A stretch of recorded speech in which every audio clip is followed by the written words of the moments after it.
আসসালামু আলাইকুম এভরিওয়ান। আনিস একাডেমিতে আপনাদের স্বাগতম। আপনি কি ইংলিশ গ্রামারে দুর্বল? আপনি কি ইংলিশ গ্রামার নিয়ে চিন্তিত? আপনার জন্যই আমরা কোর্স নিয়ে এসেছি ঘরে বসে ইংলিশ গ্রামার।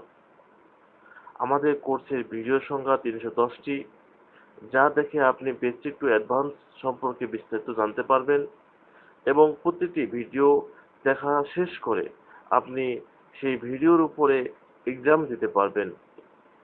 আমাদের কোর্সটি রেগুলার ফি ৩,৯৯৯ টাকা, কিন্তু প্রথম ১০০ জনের জন্য মাত্র ৯৯৯ টাকায় কোর্সটি দেওয়া হচ্ছে। তাই দেরি না করে এখনই কোর্সটি কনফার্ম করুন। বলা হয় অ্যাফিক্স যদি হয়ে কোনো শব্দ তৈরি করে, নতুন কোনো শব্দ তৈরি করে, তাহলে সেটা হচ্ছে সাধিত শব্দ।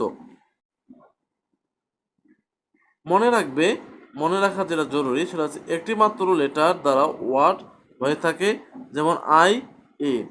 শুধু কনসোনেন্ট দ্বারা ওয়ার্ড হয় না, প্রত্যেক ওয়ার্ড এ অবশ্যই এক বা একাধিক ভাওয়েল থাকতে হয়, তবে একটি ভাওয়েল দ্বারাও ওয়ার্ড হয়ে থাকে। তারপর হচ্ছে ইংলিশ এর সবচেয়ে বড় ওয়ার্ডটা হচ্ছে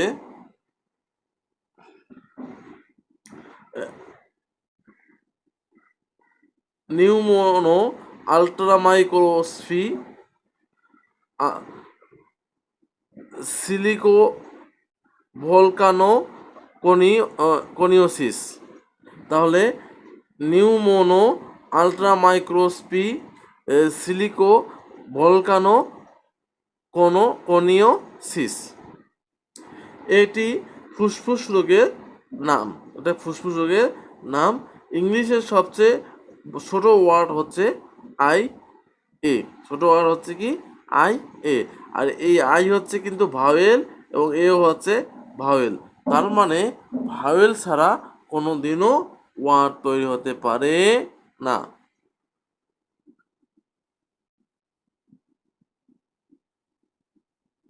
এবার আমরা জানবো সিলেবল। সিলেবল মানে হচ্ছে শব্দাংশ। সিলেবল মানে কি? শব্দাংশ।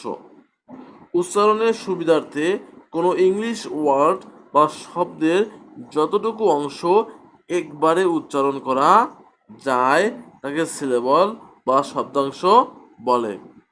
যেমন মাদার একটি ওয়ার্ড, এই ওয়ার্ডের মা দার। একটা মা বলার পর একটু নিঃশ্বাস নিতে হচ্ছে, তারপরে মা দার। দুটি সিলেবল বা শব্দাংশ আছে, যেমন মা এবং দার, এরা একটি সিলেবল বা শব্দাংশ। অপরদিকে টয়, এই টয়কে টয় এভাবে ভেঙে উচ্চারণ করা যায় না, এজন্য টয় এক সিলেবল বিশিষ্ট ওয়ার্ড। তাহলে আমরা একটু ইংলিশের সংজ্ঞাটা দেখি।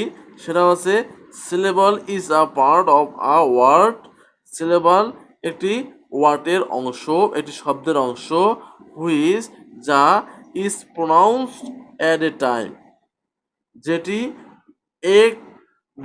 একই সময়ে উচ্চারণ করা যায়, মানে একবারেই উচ্চারণ করা যায়, সেটা হচ্ছে সিলেবল। যেমন ফাদার, এই ফাদার উচ্চারণ করতে গেলে প্রথমে ফা, তারপরে দার। কয় সিলেবল? 2 সিলেবল। ইনটেলিজেন্ট,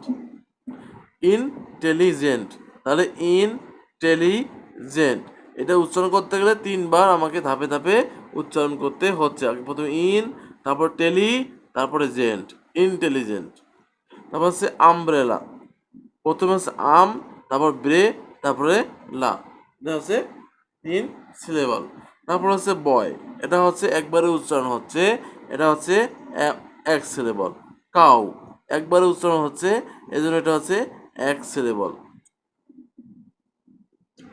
আমাদের মনে রাখতে হবে ওয়ার্ড এর সিলেবল ভাগ করার সময় প্রতিটি সিলেবল এ অন্তত একটি ভাওয়েল থাকবেই। এটা আমাদের মুখস্থ করতে হবে। ওয়ার্ডের সিলেবল ভাগ করার সময় প্রতিটি সিলেবলে অন্তত একটি ভাওয়েল থাকবেই, কারণ ভাওয়েল ব্যতীত কোনো সিলেবল হয় না। এটাকে জানলাম যে ভাওয়েল ব্যতীত কোনো ওয়ার্ড হয় না।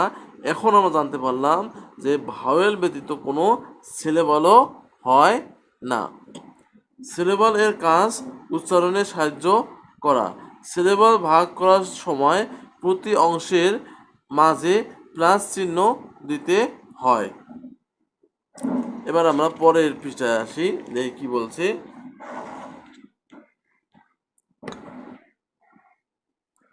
ইংরেজিতে সিলেবল হচ্ছে 4 প্রকার। কয় প্রকার? 4 প্রকার। নাম্বার 1, মনোসিলেবল বা এক স্বর বিশিষ্ট শব্দ। এক সিলেবল যুক্ত ওয়ার্ডকে মনোসিলেবল বলে, যেমন ডগ, পেন, বুক, টয়, হেন, ইটিসি।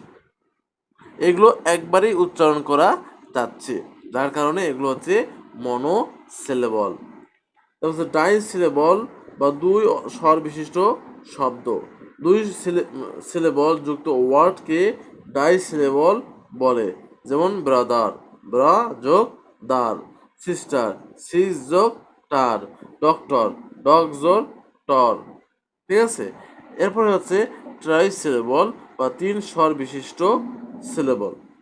3 সিলেবল বিশিষ্ট ওয়ার্ডকে ট্রাই সিলেবল বলে, যেমন beautiful, beautiful, wonderful, wonderful, intelligent, intelligent. তাহলে একটা ওয়ার্ডকে 3 বার ভেঙে ভেঙে উচ্চারণ করতে হচ্ছে, এটা হচ্ছে ট্রাই সিলেবল। এবং প্রত্যেকটা সিলেবলেই কিন্তু একটা করে স্বরবর্ণ আছে, ভাওয়েল আছে। যেমন ইনে কি ভাওয়েল আছে? আই। তারপর হচ্ছে টেলি, এখানে ভাওয়েল আছে ই এবং আই। জেন্টে ভাওয়েল আছে ই। তার মানে প্রত্যেকটা সিলেবলে একটি করে ভাওয়েল বিদ্যমান। নাম্বার 4, পলিসিলেবল বা বহু স্বর বিশিষ্ট শব্দ। 4 বা ততোধিক সিলেবল বিশিষ্ট ওয়ার্ডকে পলিসিলেবল বলে, যেমন এক্সামিনেশন। ইকজা একটা, মি একটা, এন একটা, শন একটা। তাহলে এক্সামিনেশন, এখানে 4টা সিলেবল দেখা যাচ্ছে। কনভারসেশন, কনভারসেশন, এখানেও 4টি সিলেবল বিদ্যমান। তাহলে 4 বা তার অধিক যদি সিলেবল থাকে তাহলে সেটা হচ্ছে পলি সিলেবল।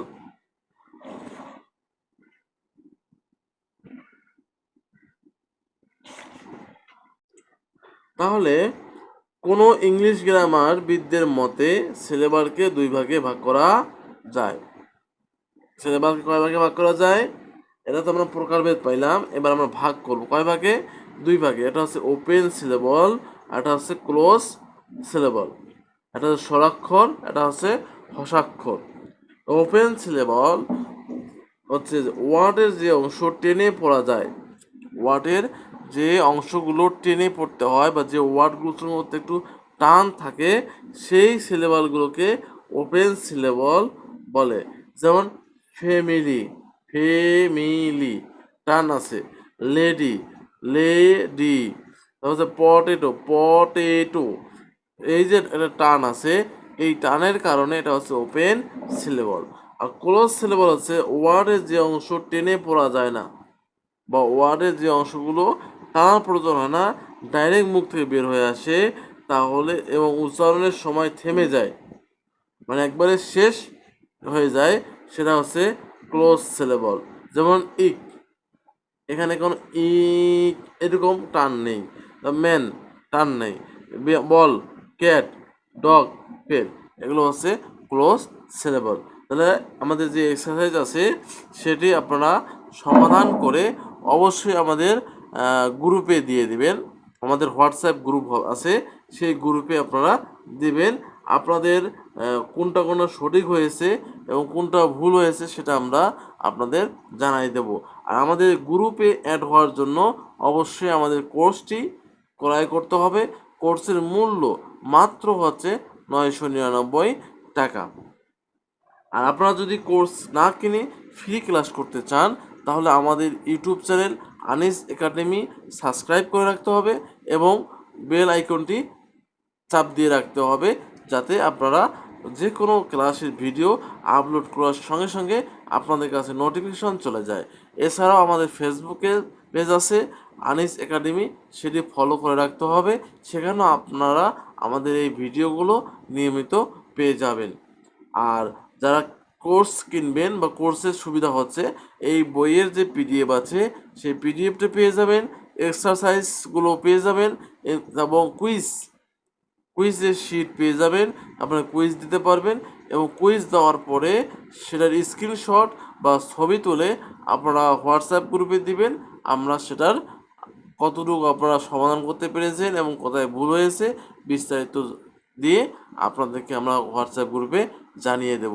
আর এই জন্য আমাদের এই কোর্সটি ক্রয় করতে হবে। তাহলে আজকে এই পর্যন্তই আমাদের দ্বিতীয় ক্লাস। আশা করি আপনারা সবাই ভালোভাবে বুঝতে পেরেছেন। আমাদের সাথে থাকবেন ইনশাআল্লাহ। ওয়া আখিরি দাওয়ানা আনিল হামদুলিল্লাহি রাব্বিল আলামিন।